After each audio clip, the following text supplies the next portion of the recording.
दोस्तों नमस्कार। स्वागत है आपका हमारे आज की वीडियो में। तो दोस्तों जहाँ तक हम सभी को जानकारी है, हमारे एडीएस में एक न्यू प्रोसेस स्टार्ट हो रही है ई-केवाईसी को लेकर के। तो हमारे पास काफ़ी सारे आप लोगों के कमेंट आए थे हमारे नेटवर्क में, और लोग जो हैं वो केवाईसी को सुन कर के थोड़ा भयभीत हो रहे हैं। तो उससे संबंधित मुझे वीडियो डालने के लिए बोला गया था। काफ़ी सारे लोगों ने कमेंट भी किया कि सर आप ई-केवाईसी से रिलेटेड एक वीडियो डालिए, जिसमें सारी प्रोसेस समझाएँ कैसे होती है ई-केवाईसी और होती क्या है आखिर, इससे हमें क्या फ्रॉड हो सकता है या कोई प्रॉफिट है इससे। तो दोस्तों हम आज आपको समझा रहे हैं ई-केवाईसी होती क्या है। तो दोस्तों ये ई-केवाईसी जो होती है इसका फुल फॉर्म होता है कि नो योर कस्टमर। अब ई-केवाईसी ई अगर स्टार्ट में लगा है तो ई का मतलब हो जाता है इलेक्ट्रॉनिक रूप से, यानी इलेक्ट्रॉनिक रूप से आपका पता होता है ई-केवाईसी। अब ये होती कैसे है, इसका अर्थ क्या होता है, ये सारी चीज़ें आप समझेंगे कि अपने ग्राहक के बारे में हमें जानकारी होती है। और जो बैंक या फाइनेंस कंपनियां जो भी होती हैं वो ई-केवाईसी प्रक्रिया के दौरान अपने कस्टमर के बारे में डिटेल लेती हैं और उनका पहचान करती हैं। तो दोस्तों ये बहुत ही ज़रूरी सूचना है कि आपको ई-केवाईसी करवाना बहुत अनिवार्य है। इसके लिए आपको करना क्या पड़ेगा, सबसे पहले अपने आधार को जो है अपने बैंक के साथ लिंक करवाना पड़ेगा। जब आप आधार को अपने आधार को अपने मोबाइल नंबर और बैंक के साथ अटैच करते हैं तो बैंकिंग रूप से आपकी ई-केवाईसी होती है। लेकिन हमें यहाँ पर क्या करना है वो आप समझेंगे कि हमारे यहाँ से जो ई-केवाईसी होगी वो किस स्टेप में होगी। ई-केवाईसी कुल मिला के 3 प्रकार की होती है। आप ये समझिए ई-केवाईसी की प्रक्रिया 3 प्रकार से होती है। सबसे पहला आधार ओटीपी की मदद से, आप देख पा रहे हैं, आपने देखा भी होगा काफ़ी सारी जगह पर आपके लिए आधार नंबर फिल करना होता है, इसके बाद आपके मोबाइल नंबर पर ओटीपी आता है, तो उसके माध्यम से आपकी ई-केवाईसी होती है। सेकंड होता है बायोमेट्रिक्स सत्यापन की मदद से, यानी फिंगरप्रिंट लगाना पड़ता है आपके लिए। फिंगरप्रिंट लगाते हैं और आपके लिए ओटीपी की आवश्यकता नहीं रहती, वहाँ पर आपकी ई-केवाईसी हो जाती है, आपके फिंगर मैच किए जाते हैं। थर्ड है आपका क्यूआर कोड की मदद से सत्यापन होता है। आपने देखा होगा काफ़ी सारी जगह पर जैसे व्हाट्सएप होता है, व्हाट्सएप में लोग विदाउट मोबाइल नंबर के वहाँ पर सिर्फ क्यूआर कोड स्कैन करते हैं और ई-केवाईसी कर लेते हैं। काफ़ी सारी जगह पर, बैंकिंग जगह पर भी काफ़ी सारी कंपनियों में, मल्टीनेशनल जो कंपनियां होती हैं वो भी क्यूआर कोड के माध्यम से सत्यापन करते हैं। लेकिन हमें यहाँ का क्या समझना है वो आप समझिएगा कि हमें यहाँ पर सिर्फ और सिर्फ आधार के माध्यम से ई-केवाईसी करनी है।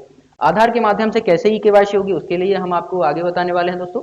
आधार के लिए आपको केवाईसी करनी है यदि आधार के माध्यम से, तो आपके लिए कुछ स्टेप से गुजरना पड़ेगा। जैसे कि जब आपके पास अभी कुछ समय बाद हमारे एडीएस एक्सचेंज की वेबसाइट पर कुछ ऑप्शंस दिखेंगे, उसमें आपको क्या करना पड़ेगा कि जैसे ही एप्लीकेशन को आप ओपन करेंगे तो आपका आधार नंबर भरने का ऑप्शन आएगा।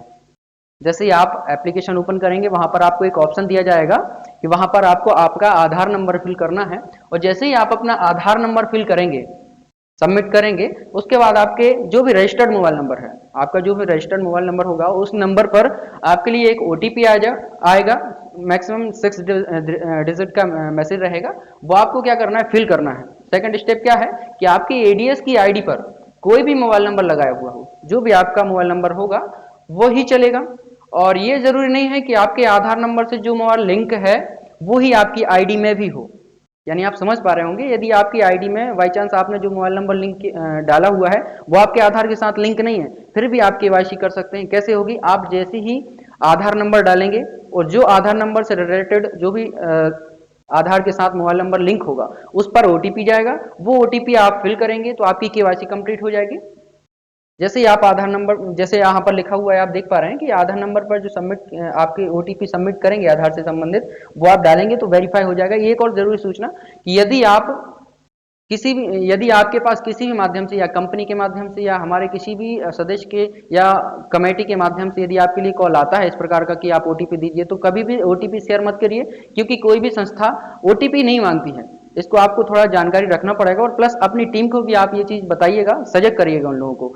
अब नेक्स्ट समझेंगे हमारे पास केवाईसी के फायदे क्या हैं। आखिर एडीएस में केवाईसी करवाई जा रही है तो ये क्यों करवाई जा रही है, ये आपको समझना पड़ेगा, इससे होता क्या है। इसके कुछ फायदे हैं।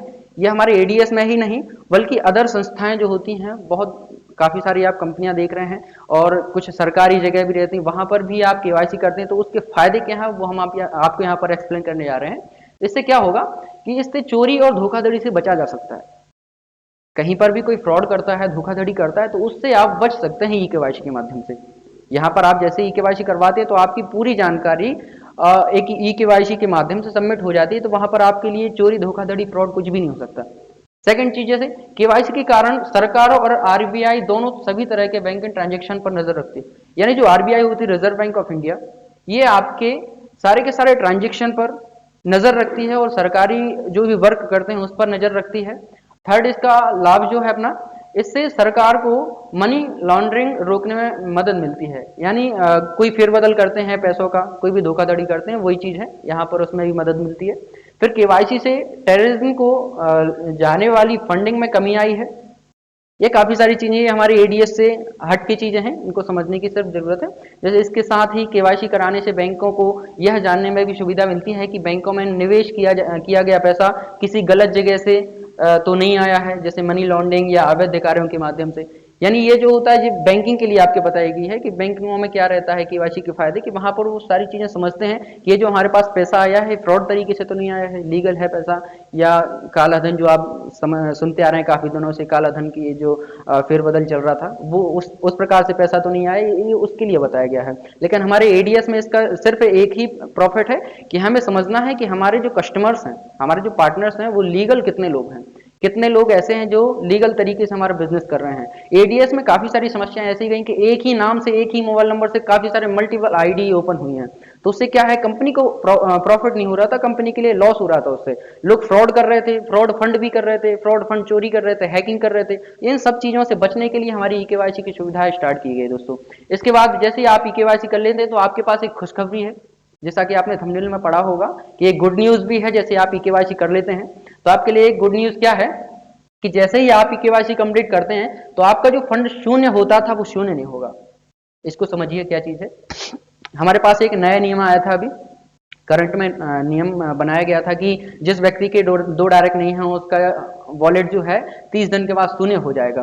तो दोस्त यहाँ पर जो आपके लिए गुड न्यूज है वो यही बताने जा रहा हूँ कि यदि आपके दो डायरेक्ट हैं, यानी दो डायरेक्ट लगाने की जो अनिवार्य हो गया था, दो डायरेक्ट लगाना, यदि आप दो डायरेक्ट नहीं लगा पाते हैं 30 दिन के बाद, 30 दिन के अंदर अंदर, तो आपके लिए क्या रहेगा कि 30 दिन के बाद भी आपके लिए ऑप्शन है, और जो आपका फंड शून्य हो जाता था वो अब शून्य नहीं होगा, बल्कि वो होल्ड कर दिया जाएगा। आपके पास 1000 का फंड पड़ा रहेगा, वो इनकम वॉलेट में रहेगा। जैसे ही आप दो डायरेक्ट लगाते हैं लाइफ टाइम में कभी भी, तो वो आप विड्रॉल कर सकते हैं, ट्रांजेक्शन कर सकते हैं, कुछ भी कर सकते हैं, उसमें शॉपिंग भी कर सकते हैं क्योंकि शिपिंग वॉलेट का आपके पास ऑप्शन है। तो वो सारी चीजें आप कर सकते हैं। लेकिन होगा कब ये, जब आप ई केवाईसी कर लेंगे तब। यदि आपने ई केवाईसी नहीं की तो आपके लिए आपकी आईडी ओपन नहीं होगी। तो आईडी ओपन करने के लिए सबसे पहले आपको ई केवाईसी करनी बिल्कुल जरूरी है। और इसके बाद एक चीज और है कि मान लो यदि आपने 4 आईडी बना रखी हैं, काफी सारे लोग हैं, बहुत सारे लोगों ने मल्टीपल आईडी पर वर्क किया है। यदि मान लीजिए फॉर एग्जांपल आपने 4 लोगों की आईडी बना रखी है और चारों आईडी पर घर के चारों सदस्य की डिटेल भरी है और सेम मोबाइल नंबर है, तो इसमें आपको क्या करना है, अभी आपके पास ऑप्शन है, आप एडिट प्रोफाइल पर जाइए और एडिट करिए, वहां पर नाम, नंबर, ये सारी चीजें आप चेंज कर दीजिए। फिर उसमें क्या रहेगा, जिस भी आधार से आप केवाईसी करते हैं, जिसके भी आधार से जिस भी सदस्य की रहेगी उसका आप नाम लिख दीजिए उसमें आईडी में, अभी एडिट करके, अभी मौका है अपने पास। और उसमें वही मोबाइल नंबर लिंक कर दीजिए जो आपके साथ आधार में लिंक हो। आधार के माध्यम से जो ओटीपी आएगा फिर आप फिल करने के बाद उसमें केवाईसी कर पाएंगे।